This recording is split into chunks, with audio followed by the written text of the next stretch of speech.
You can also take with the pawn. Oof. Just so savage. My chess champions, welcome back to another episode of Brush Off the Dust Like a 1700. So today's February 27th. I played a session last night of 3 games that went pretty well, I would say. I feel like we've turned the corner. We might be coming out of our bottommost rating. And tonight we hope to continue that momentum. So let's jump into a game. Okay, opponent is almost 1600. Okay, they're going for kind of a King's Indian setup. Also, last night, I was really happy with my time management. So I'm going to try to keep the pace again tonight.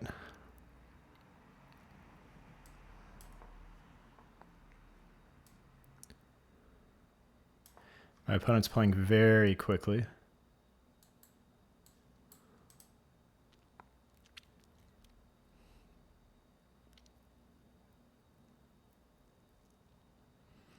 This is a very main line of King's Indian. I kind of run out of ideas after a certain point here. I'm not sure what the central... I mean, they should be trying to play e5.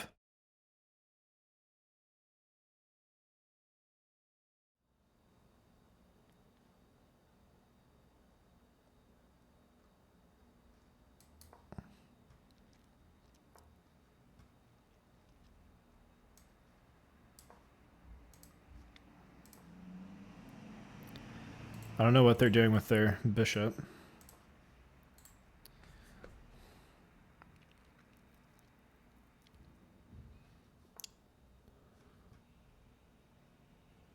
Very passive by my opponent here. I don't like how they're playing personally.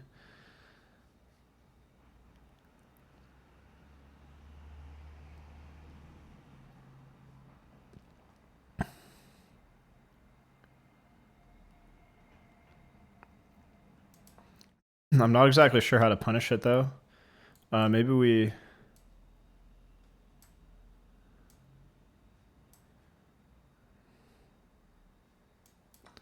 Yeah, I think I have to take this way. Otherwise, there was some problems with the pin on my queen. So, I don't know. Maybe we can kind of offering a queen trade.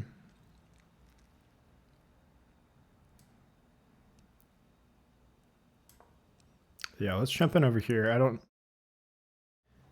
don't see what this does really. The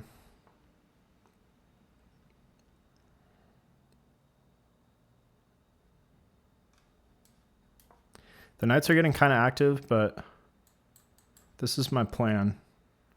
Soften up the king.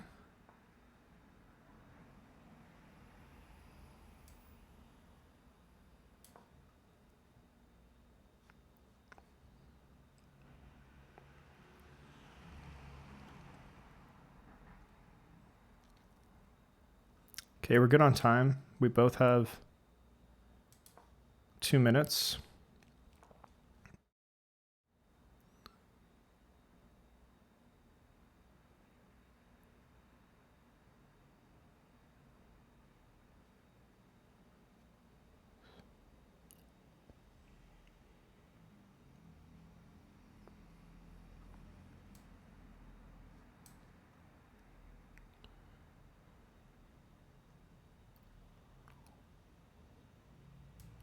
Okay, I took a little too long there, but it's a little complicated here. I'm not exactly sure what the right approach is.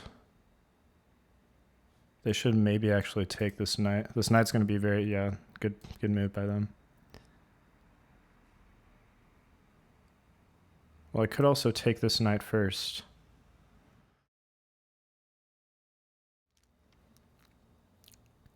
I think this is correct, actually. Let's see. I hope I didn't miss a little detail. Because this threat is, first of all, very strong, forking. See, actually, if they take, we push.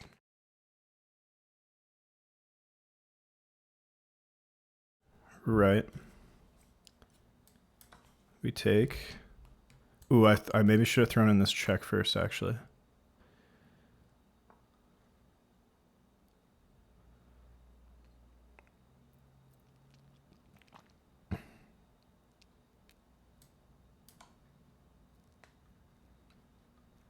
So I have some long-term threats, mating threats on the back rank. Oof, this is coming in maybe. It's a little hard for my queen to access this diagonal. But long-term, this is called a wedge pawn. I've mentioned this in an earlier episode. It's very strong. We're pretty good on time.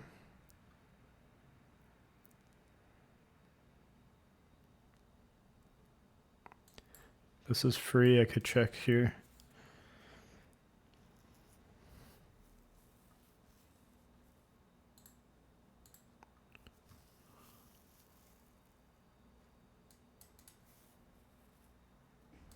Let's just go here. I probably should have taken this because then, well, I don't know. They win this pawn. It's complicated for sure. I wanted to solidify this pawn, so now I am going to take this if I get the chance.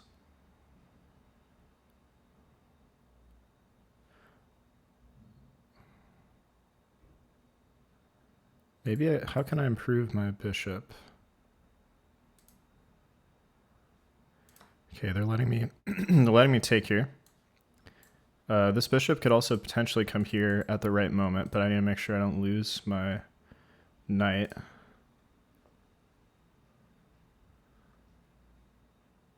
So yeah, I can also open up this diagonal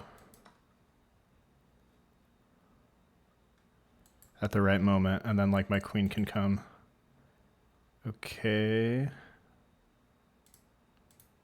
Attacking the queen. Threatening to jump in this way. Do they have to push? This is very maybe they have to go f6 here. Very dangerous for them. Oh, oh man, has this just been sitting there? I'll look after the game. Let me know if you guys saw this fork.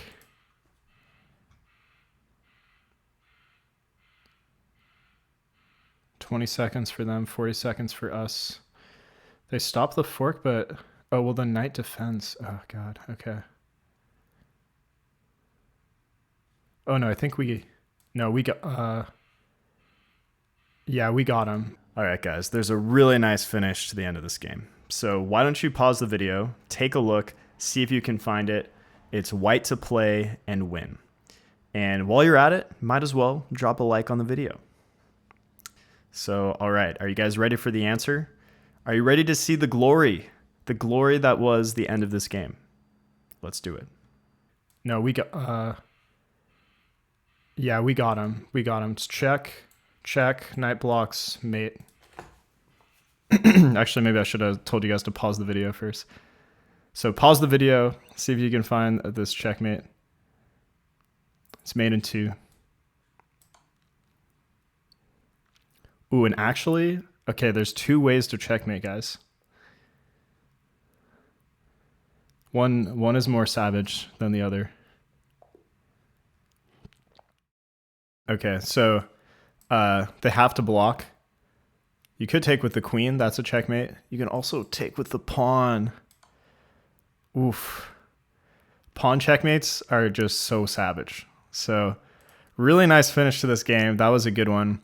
I do feel like I'm brushing off the dust, guys. I feel like I'm getting the momentum back. I'm feeling the intensity. My focus is feeling better.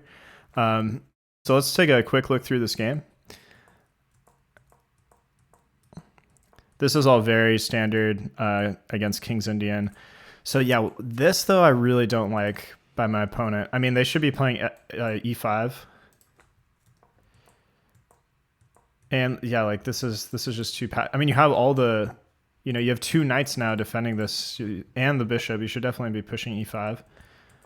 And then moving this knight back. I mean, I just don't know what they're doing. And here, yeah, I mean, I'm trying. So in my head, I'm thinking like, how do I exploit this? And like, I want to open up the position, right? So when you're ahead in development, this is something I learned from Daniel Naroditsky on his speedrun series. But when you're ahead in development, you want to try to open up the position because then if you're ahead and the position's closed, you can't necessarily exploit that advantage. But the more open the position is, the more active your pieces are. So that's what I was trying to do here. I didn't calculate this all the way. I'm playing a little bit more intuitively because of the 3-2 time control. In my head, I thought I was going to be able to take this way, but you actually cannot because There's a pin now on the queen. My queen was undefended. So I had to take with the pawn. And here, tell me, you guys, why should we or should we not trade queens here? What do you guys think? And why? So I definitely think we should not trade queens here. And the answer is because Black's king is more vulnerable than ours. And yeah, if you look at this position, the bishop is just not developed. He's just so underdeveloped. If I can get my pieces near the king and then maybe, throw in like my H pawn, it really feels like I can maybe checkmate the king, which is sort of what happened in the game. We were able to get a lot of heat over here, which was good. In my head, I thought I was going to be able to push this, but I didn't realize that if you do that right away, they can just take and it's defended by the king. This is still potentially... Well, actually, no, I take it back. This isn't very good because there's no rook here to do anything, and it would take a really long time to like move a pawn and do this. So like that's why I let it sit there. And that's why I played g4, because I was like, okay, I need to dislodge this knight. And my plan, if they went here immediately, my plan was to dislodge them with g5. So this is very aggressive. I mentioned in an earlier episode that you shouldn't really send the pawns in front of your king. But I also mentioned in that episode that there are exceptions, and I feel like this position is an exception. So yeah, computer says top move is b4 and top move is g4. So they support my move, which I'm happy with. Also, guys, if you're wondering when should you thrust this pawn and when should you not, so this game was an example where it was justified. We had enough ammo, the queen is nearby, we have another pawn, we have the knight ready to jump in, their pawns are kind of shut out of the position. Here it felt justified to me, and the computer agreed. If you want an example of a game where I felt it wasn't quite justified, I actually just released Subscriber Games Episode 1 on the channel. So check that out. So in that game, I reviewed a game from a 700 ELO player, and they had a position not too different from this. And they thrusted their G-pawn, and I felt like, you know what? I think this isn't quite justified in that position. So you can kind of compare and contrast. At the end of the day, I think it kind of comes down to experience, and it's kind of a judgment call. But you guys will get a better feel for it as you play more chess and mess around. Very nice. Okay, let's get back to the right color here. All right, and let's see. So did we end up material after this? Oh yeah. So they kind of blundered there a little inaccuracy on the tactics. So they just didn't see the in-between move threat of after I took here, this threat to fork the king and the queen, just super strong.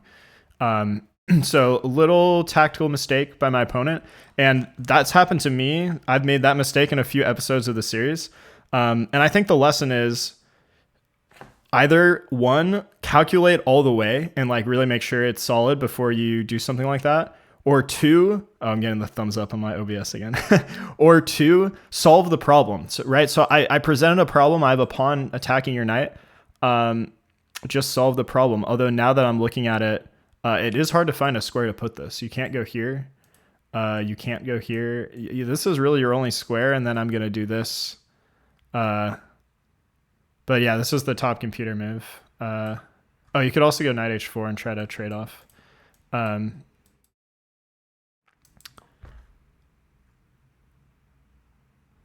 They wanted queen f6 here, but then takes. What if king takes? Let's just look at this line briefly because it's interesting. But I mean, now I've given back a pawn for what purpose? They want g5. Oh, g5, and then you win the knight. Wow. Well, they say don't even take that knight right away. Play this. Oh, and then this knight is trapped as well? You can't go here because of my rook? Wow. Wow, that is crazy that that's trapped. Okay, sorry, just a little fun sideline to consider. Okay, so a little tactical mistake by my opponent. Now we create the wedge pawn. You see how the eval bar is like in this position, right? So this is just a super long-term threat. both if you have a queen, but also even if not, if you just have a rook, like there can just be really strong back rank issues in the future. But yeah, I mean, the biggest threat here is just that I'm going to bring a queen to here at some point. So yeah, so let's see what I was debating taking this or not. Computer says you should take it. They also say queen h4, queen g5. Ooh, that I like both of these moves as well, because I mentioned part of my threat was to like wiggle in this way, which is also what happened later in the game. And if I claim this diagonal right now, especially with the support of the knight, like black just can't challenge that diagonal. Like they can't go queen here, right? I can just take. So then that frees me up to actually like take this pawn, and then maybe I can worm my way in. So those were nice moves as well.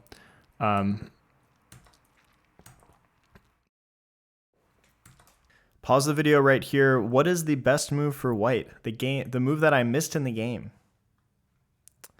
So knight to e7, check, forking and picking up the queen. This would have been a game-winning tactic, and I missed it this time, but that happens sometimes. Yeah, so here they attack me. I move to the diagonal. Again, I'm trying to worm my way in. This is just a super strong threat. I believe this is called a lobster pincer mate, according to Daniel Naroditsky. He is probably my favorite chess YouTuber, by the way. Check out his speedrun series. It's incredible. I basically learned everything I know from Daniel Naroditsky and actually GM Makobian, who I think I've mentioned earlier in the series. His videos are more old school. They've been on YouTube for, 5 to 10 years. And that's the basis of my understanding came from Makobian. And then in the last couple of years, I've learned a lot from Naroditsky as well. And here, I mean, it's game over. I think they actually have to sack and then play like f6 maybe, because we have this super nice finish. They have to block with the knight. And then you got to go for the savagery, guys. You got to go for the pawn checkmate. So really nice game. Let's jump into another one. Let's keep the momentum going. I'll see you guys there. Let's do it.